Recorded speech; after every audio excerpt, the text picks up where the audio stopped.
Payg'ambarimiz Muhammad sallallohu alayhi vasallam vafot qilganlariga 40 daqiqa bo'ldi. Bir kuni Ma'orij surasini o'qiyotgan edim. 4-oyatga kelganda qotib qoldim. Farishtalar va ruh, ya'ni Jabroil, miqdori uzunligi 50 ming bo'lgan bir kunda, ya'ni qiyomat kunida u zotning huzuriga ko'tarilurlar. Bizga ko'ra, ya'ni dunyo hisobi bo'yicha 50 ming yil. Farishtaga ko'ra esa bir kun ekan. Endi qiziq. Dunyoda 100 yil yashagan inson u farishtaga ko'ra qancha yashagan bo'ladi? Hisoblaymiz. Oy, yil, kun, soat va soniyalarga bo'lib chiqing. Juda qo'rqinchli raqam chiqadi o'rtaga. O'rtacha 100 yil yashagan deb hisoblasak bir odamni, u farishta hisobiga ko'ra 3 daqiqa atrofida bo'ladi. 3 minut. Tasavvur qilyapsizmi?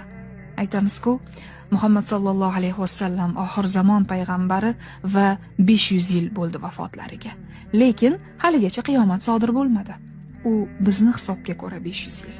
Lekin bu hisobga ko'ra payg'ambarimiz vafot qilganlariga atigi 40 daqiqa bo'ldi. 1 soat ham emas. Abadiy hayotni qozonishimiz uchun qo'limizda taxminan 2 daqiqa bor. Dunyo yolg'on, hammasi bekor deb o'zimizni aldamaylik. Yolg'on va bekor bo'lgan 2 daqiqalik bizmiz balkida.